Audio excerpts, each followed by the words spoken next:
ശരി, ലാസർ ഷൈൻ, ഇന്നലെ നമ്മൾ ചർച്ച ചെയ്യുമ്പോൾ രാഹുൽ മാങ്കൂട്ടത്തിൽ വരാനിടയില്ല സഭയിലേക്ക് എന്നാണ് കരുതിയിരുന്നത്. പക്ഷേ രാഹുൽ മാങ്കൂട്ടത്തിൽ എത്തിയിരിക്കുന്നു. സാങ്കേതികമായി പറയുമ്പോൾ ഇന്നിപ്പോൾ വന്നു പോകുമ്പോൾ ഇനി അവധിക്ക് അപേക്ഷ കൊടുക്കണ്ട, ഇതുവരെ അപേക്ഷ കൊടുത്തിട്ടില്ല, അവധിക്ക് അപേക്ഷ കൊടുക്കണ്ട, ഇനി ആബ്സെന്റ് ആയി തുടരും, ഇനി അങ്ങോട്ട് വരാതിരുന്നാൽ മതി, സമ്മേളനം അവസാനിക്കാറാവുമ്പോൾ വീണ്ടും തല കാണിച്ചാലും മതി.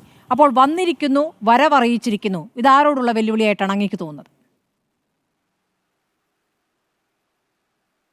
സ്മൃതി, എൻ്റെ നാട് ആലപ്പുഴയിൽ തൈക്കാടിശ്ശേരി എന്ന് പറയുന്നൊരു സ്ഥലമാണ്. അപ്പോൾ ഈ തൈക്കാടിശ്ശേരിയുടെ ഒരു പ്രത്യേകത, ആ പഞ്ചായത്ത് ഒരു 35 വർഷം തുടർച്ചയായി ഭരിച്ചിരുന്നത് KC മുഹമ്മദ് കുഞ്ഞ് എന്ന് പറയുന്നൊരു കോൺഗ്രസിൻ്റെ നേതാവാണ്. ഇന്ത്യയിൽ തന്നെ ഏറ്റവും കൂടുതൽ കാലം അങ്ങനെ ഒരു പഞ്ചായത്ത് പ്രസിഡന്റ് ഉണ്ടായ ഒരു നാടാണ്.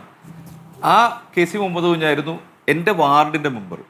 അദ്ദേഹം ഖദറിട്ട് ജീവിക്കുകയും ഖദറിട്ട് മരിക്കുകയും ചെയ്ത ഒരാൾ. അതുപോലെ തന്നെ അന്തപ്പൻ ചേട്ടൻ ഒക്കെ പോലെയുള്ള ആളുകൾ, ഇവരൊക്കെ പ്രവർത്തകരാണ്. ഞാൻ ഇവരെയൊക്കെ ഓർക്കുകയായിരുന്നു ഇപ്പോൾ ഈ നിങ്ങളുടെ സംസാരം കേട്ടുകൊണ്ടിരിക്കുമ്പോൾ. അതുപോലെ തന്നെ കഴിഞ്ഞ ദിവസമാണ് ഞങ്ങളുടെ OKHN എന്ന് പറയുന്ന അദ്ദേഹം മരിക്കുന്നത്. അദ്ദേഹം ഒരു കമ്മ്യൂണിസ്റ്റ് ഗ്രാമത്തിൻ്റെ ഉള്ളിൽ എല്ലാവരും കമ്മ്യൂണിസ്റ്റുകൾ, അദ്ദേഹത്തിൻ്റെ സഹോദരങ്ങളെല്ലാം കമ്മ്യൂണിസ്റ്റുകൾ, ചുറ്റുവട്ടത്തുള്ളവരെല്ലാവരും കമ്മ്യൂണിസ്റ്റുകൾ ആയിരുന്നപ്പോഴും മരണം വരെയും കോൺഗ്രസ് പ്രവർത്തകനായി തുടർന്നിരുന്ന മനുഷ്യർ. ഇവർ ഈ പറയുന്ന രാഹുൽ പറയുന്ന കോൺഗ്രസ് പ്രവർത്തകരുണ്ടല്ലോ, ഞാൻ കോൺഗ്രസ് പ്രവർത്തകനാണ്, ഞാനതിൽ വിശ്വസിക്കുന്നു, വിധേയനാണ് എന്ന് രാഹുൽ ഇന്നും ആവർത്തിക്കുന്ന ആ കോൺഗ്രസ് പ്രവർത്തകരുണ്ടല്ലോ, അവർ ഈ നാട്ടിലുണ്ട്. അവർ ഈ നാട്ടിൽ ഒരു പഞ്ചായത്ത് തിരഞ്ഞെടുപ്പാണ് ഡിസംബറിൽ. അവരതിനുവേണ്ടി ഒരുങ്ങിക്കൊണ്ടിരിക്കുകയാണ്. ഞാൻ പറയുന്നത് ഈ പ്രവർത്തകരുടെ കഥയാണല്ലോ ഇവർ പറഞ്ഞുകൊണ്ടിരിക്കുന്നത് കൊണ്ട് എന്ന് ഞാൻ ഓർക്കുകയായിരുന്നു. അവർ തയ്യാറെടുക്കുകയായിരുന്നു. അവർക്ക് രാഷ്ട്രീയമായ തയ്യാറെടുപ്പുകൾ, വാർഡ് വിഭജനങ്ങൾ നടന്നിരിക്കുന്നു, രാഷ്ട്രീയമായ ചർച്ചകൾ, ആരെ ആണ് സ്ഥാനാർത്ഥിയാക്കേണ്ടത് എന്ന ചർച്ചകൾ ഒക്കെ നടന്നുകൊണ്ടിരിക്കുകയാണ്. ഏറ്റവും പ്രാദേശികമായ തലത്തിൽ, പ്രവർത്തകർ എന്ന് പറയുന്ന തലത്തിൽ അവർ പ്രതീക്ഷയിലാണ്. അവർ ഈ പറയുന്ന 10 വർഷത്തിന് ശേഷം ഒരു സർക്കാർ, പുതിയൊരു സർക്കാർ, ഒരു UDF സർക്കാർ വരുമെന്ന് പറയുന്ന വലിയ പ്രതീക്ഷയിലാണ്. അത്തരം ഒരു പ്രതീക്ഷയുടെ പ്രവർത്തകരുടെ ആ ഒരു സ്ഥലമാണ് കേരളത്തിലെ കോൺഗ്രസ് എന്ന് പറയുന്നത്. അതിന് ഉണർവുണ്ടായിട്ടുണ്ടോ എന്ന് ചോദിച്ചു കഴിഞ്ഞാൽ അത്തരത്തിൽ ഒരു ഇലക്ഷനിലേക്ക് വരുന്ന സമയമാണ്. വലിയ ഉണർവുണ്ടായിട്ടുണ്ട്, നമുക്ക് കാണാം. അത്തരം ഉണർവുകൾ നമുക്ക് നാട്ടിലൊക്കെ കാണാം. അത്തരമൊരു ഘട്ടത്തിൽ ഇത്തരമൊരു നിമിഷം, ഈ ദിവസം, ഞാൻ പറയുന്ന ഈ ദിവസം കോൺഗ്രസ്സുകാരുടെ മനസ്സ് എന്ന് ആലോചിച്ച് നോക്കുക. ഈ പറയുന്ന ഞാൻ ആലോചിക്കുകയായിരുന്നു അവരുടെ മനസ്സ്, അവരെത്രമാത്രം വേദനിക്കുന്നുണ്ട്. ഞാൻ പറയുന്ന ആ ഒരു വേദനയെ, രാഷ്ട്രീയമായ ആ ഒരു എന്താ പറയുക, ആ ഒരു അവസ്ഥയെ, അവർ ഈ നിമിഷം നേരിടുന്ന ഒരു അവസ്ഥയെ, അവർ പറയേണ്ട ഉത്തരങ്ങളെ, അവർ പറയേണ്ട മറുപടികളെ നമ്മളൊന്ന് ആലോചിച്ച് നോക്കൂ. അപ്പോൾ ഈ നിമിഷം ശരിക്കും പറഞ്ഞാൽ ഇന്ന് സഭയിലെത്തിയ രാഹുൽ മുന്നോട്ട് വയ്ക്കുന്ന കുറേ കാര്യങ്ങളുണ്ട്. ഒന്ന്, കോൺഗ്രസിനെ അടപടലം ബലഹീനമാക്കിയിരിക്കുന്നു എന്നുള്ളതാണ്. കേരളത്തിലെ കോൺഗ്രസിന്റെ സംവിധാനത്തെ പൂർണ്ണമായും ബലഹീനമാക്കിയിരിക്കുന്നു. കാരണം കേരളത്തിലെ നമ്മൾ ഇന്നലെ പറയുമ്പോൾ നമ്മൾ പറയുന്നുണ്ട് അയാൾ വരില്ല, കാരണം കോൺഗ്രസ് ബലഹീനമാകുമല്ലോ, അതുകൊണ്ട് തന്നെ അയാൾ വരില്ല എന്ന് നമ്മൾ പറയുന്നു. പിന്നെയും അയാൾ എന്തുകൊണ്ട് വന്നു? അവിടെ വളരെ വ്യക്തിപരമായ ഞാൻ എന്നത് മാത്രമായ ഒരു കാരണത്തിലേക്ക് പോവുകയാണ് അയാൾ.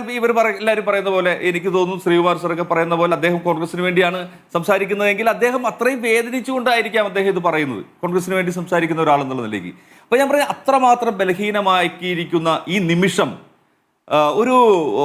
എനിക്ക് തോന്നുന്നു നിലമ്പൂരിൽ അദ്ദേഹം അതേ രാഹുൽ അൻവറിനെ കാണാൻ പോകുമ്പോൾ ഇത് VD സതീശൻ പറയുന്നുണ്ട്, അദ്ദേഹം ജൂനിയറായ ഒരു ആളാണ് എന്ന് പറയുന്നുണ്ട്. ഒരു ജൂനിയറായ ഒരാൾ നേരെ, അല്ലെങ്കിൽ ജൂനിയറായ ഒരാൾ ഉണ്ടാക്കിയിരിക്കുന്ന ഈ സംഭവത്തിന് ശേഷം നമ്മളൊന്ന് എടുത്ത് പരിശോധിക്കൂ. കോൺഗ്രസ് അയാളെ പുറത്താക്കുന്നു, യൂത്ത് കോൺഗ്രസ് അയാളെ പുറത്താക്കുന്നു, കോൺഗ്രസിലെ വനിതാ നേതാക്കൾ അയാൾക്കെതിരെ പ്രതികരിക്കുന്നു.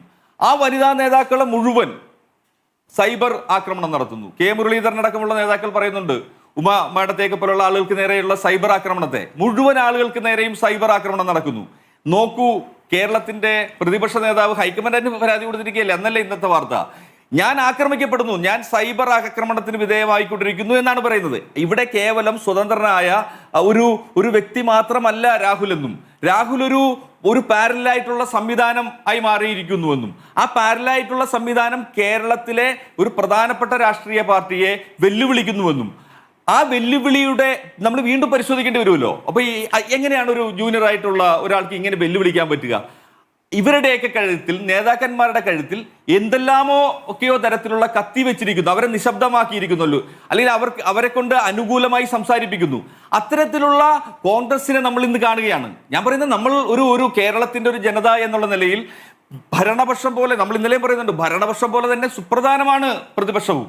ആ പ്രതിപക്ഷത്തെ ഇല്ലാതാക്കിക്കൊണ്ടിരിക്കുകയാണ് ഈ പറയുന്ന ഒരു രാഹുൽ എന്ന് പറയുന്ന ഒരാളും അയാളുടെ ചുറ്റുമുള്ള 4000 ഫേസ്ബുക്ക് അക്കൗണ്ട് സോഷ്യൽ മീഡിയ അക്കൗണ്ടുകൾക്കെതിരെയാണ് വി ഡി സതീശനെ പോലെ ഒരാൾ പരാതി കൊടുത്തിരിക്കുന്നതെന്നാണ് പറയുന്നത്. അപ്പോൾ ഇത് ചെറിയൊരു സംവിധാനമല്ല എന്നും നമ്മൾ ഒരു ജനാധിപത്യ സമൂഹം എന്നുള്ള നിലയിൽ അതല്ലെങ്കിൽ കോൺഗ്രസും ഉണ്ടാകേണ്ടതാണ് എന്ന് വിശ്വസിക്കുന്ന ഒരു സമൂഹം എന്നുള്ള നിലയിൽ നമ്മളൊരു ഒറ്റക്കെട്ടായി, ഒരു കേരള ജനത ഒരു ഒറ്റക്കെട്ടായി ഈ സംഭവിച്ചിരിക്കുന്ന ഒരു കൊട്ടേഷൻ സംഘത്തിനെതിരെ തീർച്ചയായും നീങ്ങേണ്ടതുണ്ട് എന്നാണ് തോന്നുന്നത്. ഇവിടെ ഒരു രാഷ്ട്രീയത്തിൽ ഞാൻ പറയുന്നത് ഒരു രാഷ്ട്രീയ പാർട്ടി അല്ലെങ്കിൽ ഒരു രാഷ്ട്രീയ പ്രശ്നം എന്നുള്ളതിനപ്പുറം കേരളം നേരിടുന്ന വലിയ വെല്ലുവിളിയാണ് ഈ പറയുന്ന രാഹുലും സംഘവും തീർക്കുന്ന ഈ പറയുന്ന ഒരു ചുറ്റുപാട്. ഞാൻ പറയുന്ന രാഷ്ട്രീയമൊന്നും അല്ലെന്ന് ഇവിടെ ഇതൊരു ഗുണ്ടാ സംഘത്തെ പോലെയോ അതല്ലെങ്കിൽ ഇതൊരു ആക്രമണകാരികളെ പോലെയോ ഒക്കെയാണ് ഇവർ വളരുന്നതെന്ന് ആ നേതാക്കൾ തന്നെ പറയുന്നു. അപ്പൊ ഞാൻ പറയുന്നത് കേരളം നേരിടുന്ന ഈ വെല്ലുവിളിയെ ജനാധിപത്യപരമായി നമ്മൾ എങ്ങനെ നേരിടുന്നു, അല്ലെങ്കിൽ പാലക്കാട് ഇതിനെ എങ്ങനെയാണ് നേരിടാൻ പോകുന്നത് എന്നൊക്കെയാണ് നമ്മൾ, ഞാൻ പറയുന്നത് ജനാധിപത്യത്തിൽ നന്നായി വിശ്വസിക്കുന്ന നമ്മൾ ഇതിൽ പ്രതീക്ഷിക്കുന്നു. കാരണം ഈ രാഹുലിനെ ഒന്നും അല്ലെന്നേ കേരളത്തിന് വേണ്ടത്. കാരണം ഇന്ന് അദ്ദേഹം നടത്തിയിരിക്കുന്ന അദ്ദേഹത്തിന്റെ പാർട്ടിക്കെതിരെ, അദ്ദേഹത്തെ ആ പാർട്ടിയാണല്ലോ കൈപ്പത്തി ചിഹ്നം കൊടുത്ത് മത്സരിപ്പിച്ച് ജയിപ്പിച്ചത്, ആ പാർട്ടിക്കെതിരെ അദ്ദേഹം ഇന്ന് നടത്തിയ വെല്ലുവിളി നമ്മൾ കണ്ടുകൊണ്ട് നിൽക്കുകയാണ്. ഞാൻ പറഞ്ഞ എത്ര നേരമാണ് നമ്മൾ ഞാൻ പറയുക ഇങ്ങനെ കൂടി നമ്മൾ ആലോചിക്കൂ.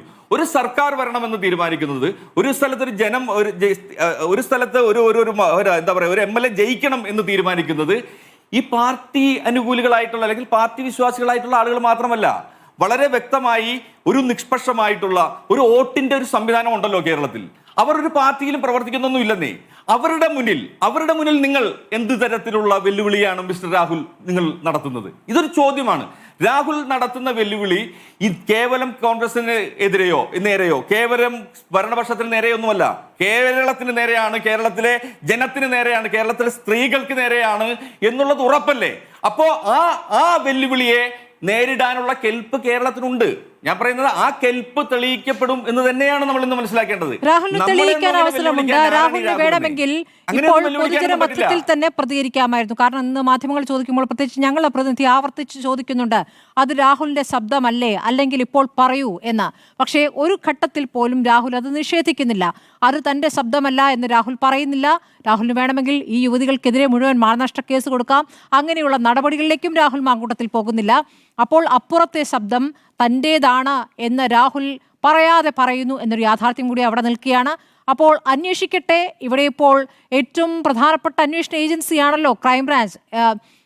ക്രൈംബ്രാഞ്ച് അന്വേഷിക്കട്ടെ, കണ്ടെത്തട്ടെ എന്നൊരു വെല്ലുവിളിയുടെ സ്വരമുണ്ട് അദ്ദേഹത്തിന്റെ വാക്കുകളിൽ.